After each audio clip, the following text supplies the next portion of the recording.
Hello and welcome back to Curiosity Mine. We have talked about the opalized fossils of bivalve mussels found at Lightning Ridge in previous videos, including this one, and this one, and this one. And if I'm honest, we've been a little bit unfair to molluscs in the same way that a lot of people are a little bit unfair to molluscs.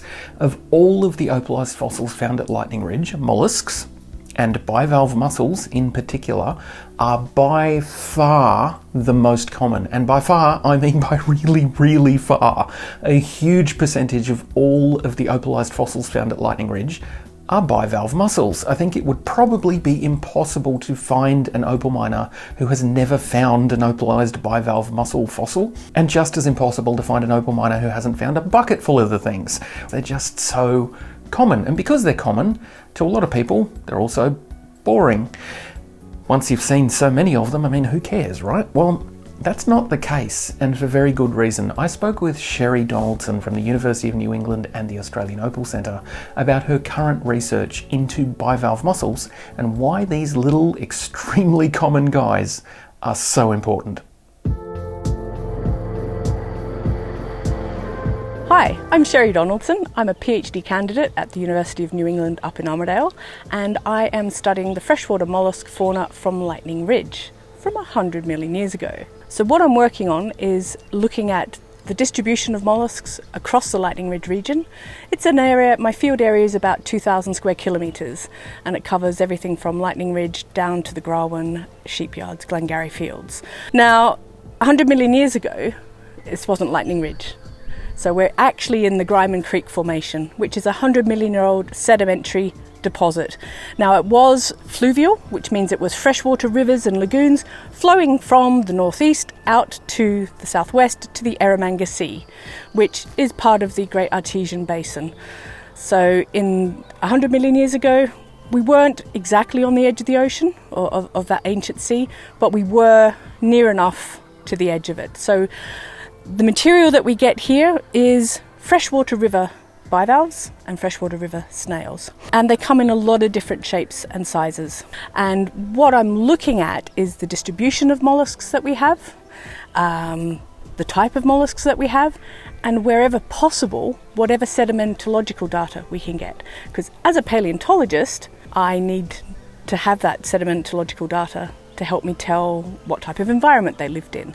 Were they living in muds? Were they living in flowing rivers? Were they living in sands? Were they on the banks of the river, or were they in the main channel, or were they in billabongs?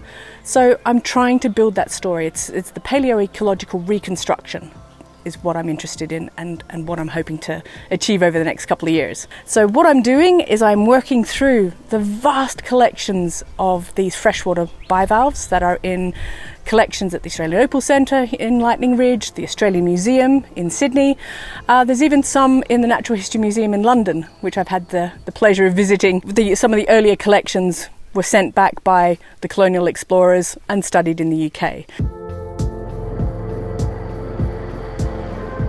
Now, molluscs encompass a huge array of animals across the animal kingdom in modern and ancient times.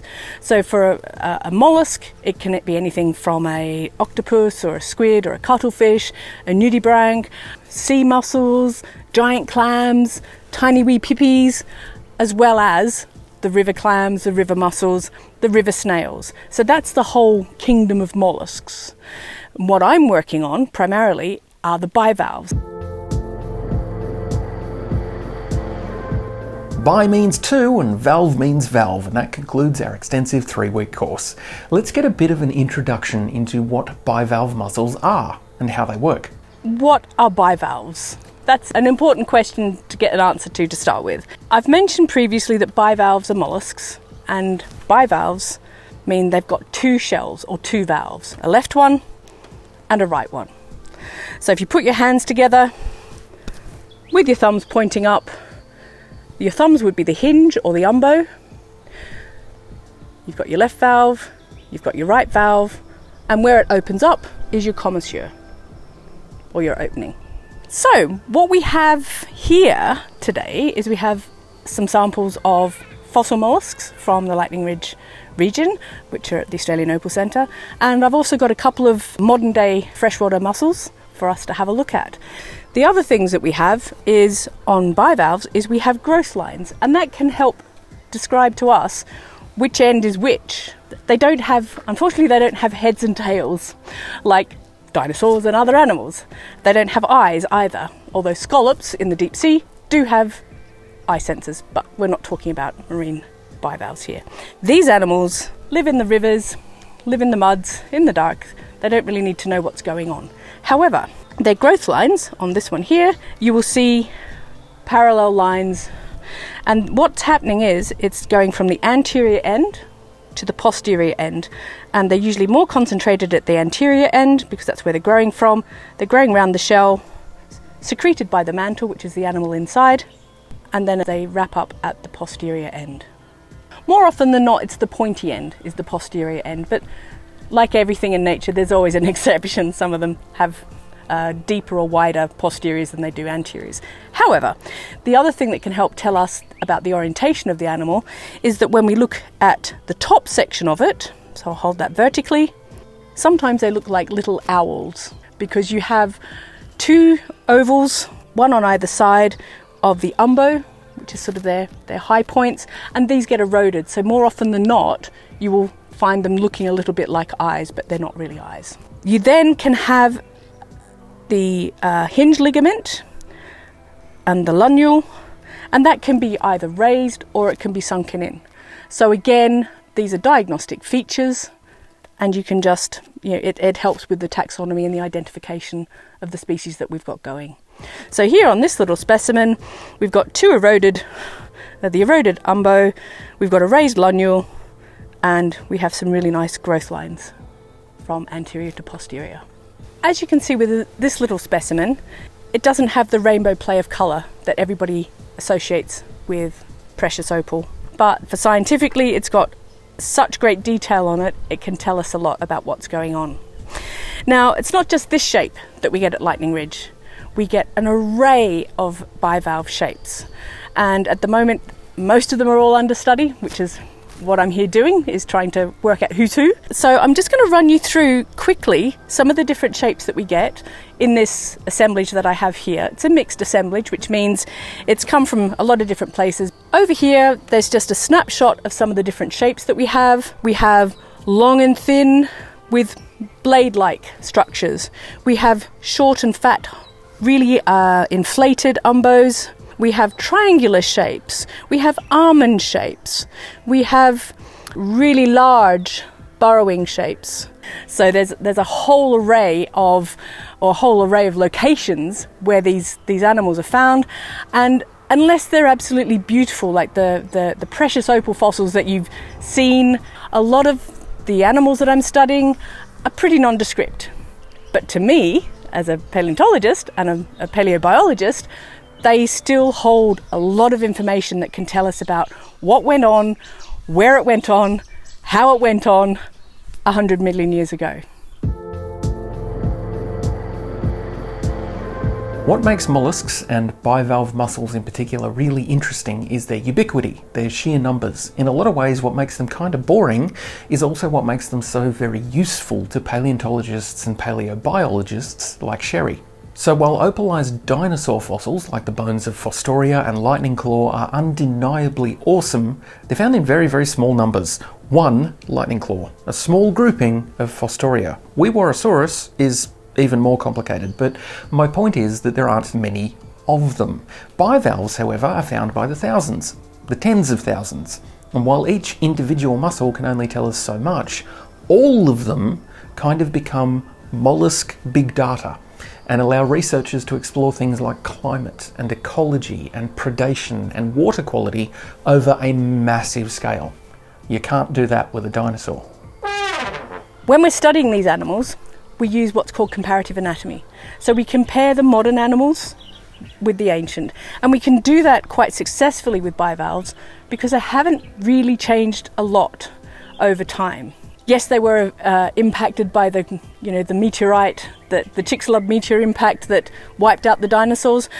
But because the conditions they lived in then are very similar to the riverine conditions that we have now, there's not been a lot they need to do to adapt to a new environment. So traditionally, our long and thin blade-like bivalves. These ones aren't perfect, they have bits broken off them, but you can see that they are quite long and thin. They traditionally live in faster flowing waters. So they are hydrodynamic, which means they can bury down in the sand if there's a big pulse coming through, but otherwise they're quite happy living in constantly flowing water. The littler short ones traditionally live in slower flowing water, more towards the bank edges or in quiet riverbanks, and also oxbow lakes, or as we call it here in Australia, billabongs. So we can tell quite a lot about the animals by their shapes. So their shell morphology gives us a really big clue as to what the conditions that they were living in.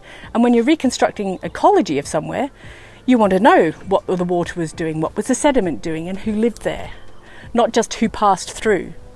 So the beauty with using bivalves is the fact that they're really not mobile. So we have tens of thousands of these animals available for study in public collections. Most of them are not full of the rainbow play of colour.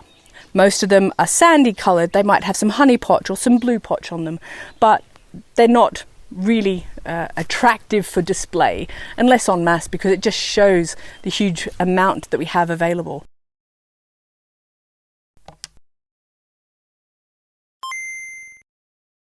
Curiosity Mine is on Patreon. Patreon is a service that allows you to directly support your favourite creators, to allow them to continue making the content that you love.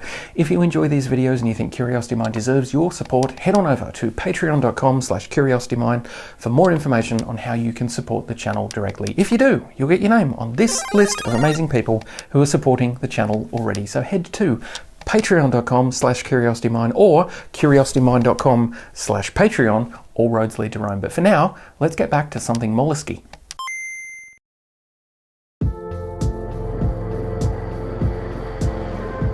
When opal miners find bivalve mussels, the position of the shell or the shells of the mussel can tell us something about how it lived and died and where it lived and died. When we find an animal, it can be in a number of different positions. It can be fully closed. We might find a fully articulated one that is agape. We then sometimes find them that have been completely butterflied, which means the ligament has not quite completely disintegrated and decomposed, but enough so it's relaxed. Both valves fall open. The fourth way we find the shells is just a single valve. So we find different levels of articulation and disarticulation. Once we have our shells disarticulated or articulated in the bottom of the river, we can then find different levels of fragmentation. Now, a lot of the time, the posterior end, the pointy end, is the thinner end, and that will often break off. We get erosion of the umbo, which is across the top of the shell. So it makes those little owl eyes on some of the specimens that you'll see. And this can indicate the types of fragmentation and disarticulation can indicate the amount of energy that's gone through the system. So if you have a quiet area and it gets swamped by a flood, the animals didn't know it was coming. A lot of them will be preserved articulated because they got buried too deep, too quickly, couldn't get to the surface and suffocated. So that tells us they were quite happily living, and then they weren't. When you have differing fragmentation and disarticulation, that indicates that the animals had lived and they had died before they were buried, before they were moved. And again, with single valves, if you find them grouped together and they're all facing up or they're all facing over, those different orientations of the shells can tell you about the different hydrology and the energy that's gone through with the water in the system. So all of this information is really, really crucial for when we're talking about reconstructing our ancient environments. So once the animals have died and they've been buried, and then over time they've been buried deeper and deeper, and now we are at the point of excavating these fossils in the opal mines. The miners, as they're digging them up, can cause damage. When they put them through the agitators and the mining processing, and they're rumbling around in these huge big cement barrels with water and other rocks, they can get further damaged and fragmented. So when we get them in collections, they can be quite a mixed bag of articulation and fragmentation pre and post finding them. A lot of what we see with modern damage is we will see clear fractures.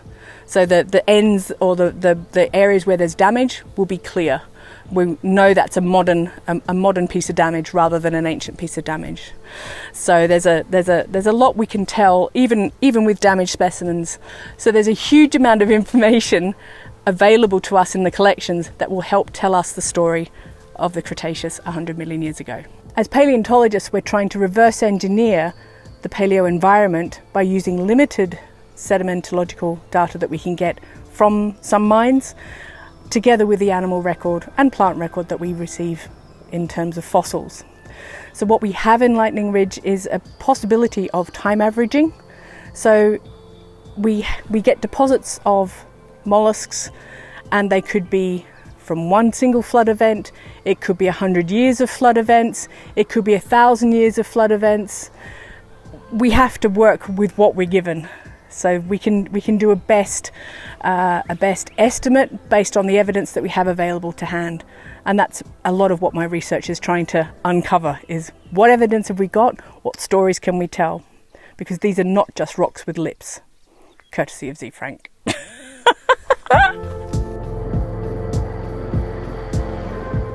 One of the unique things about the preservation that we have of our freshwater bivalves and Lightning Ridge from the Cretaceous is the fact that they haven't undergone a huge amount of dissolution.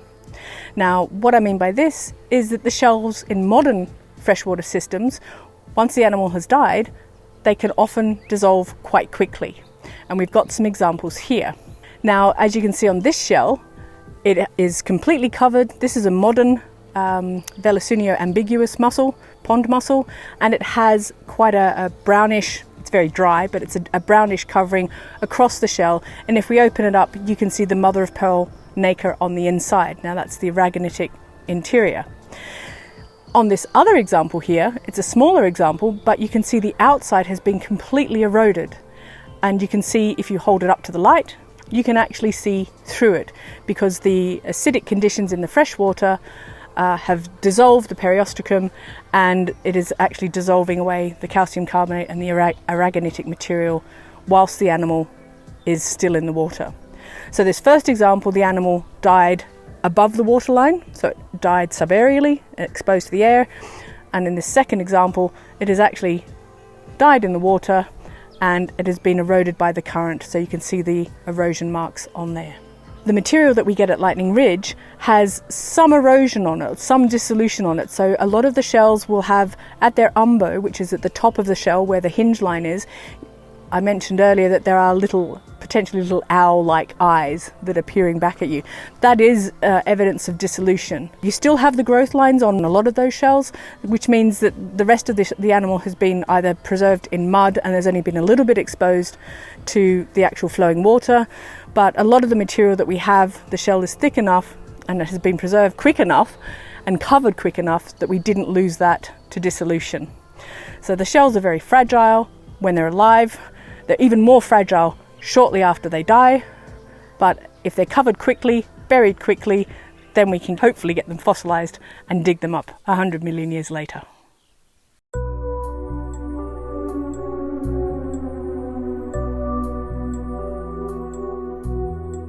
So molluscs, not actually boring. Plentiful, ubiquitous, common, dime a dozen, and all pretty similar to the untrained eye, but not, in fact, boring. From ecological indicators to points of data in a gigantic map of the space and time of prehistoric Lightning Ridge, freshwater bivalve mussels can tell us so much about what was happening here 100 million years ago, and perhaps more so than some of the more famous and unique fossils that have been unearthed. This video was made with the help of the Australian Opal Centre, with special thanks to Sherri Donaldson. If you enjoyed this video, please consider subscribing to Curiosity Mine on YouTube, maybe even supporting the channel directly via Patreon. The link is in the description. And thank you for watching.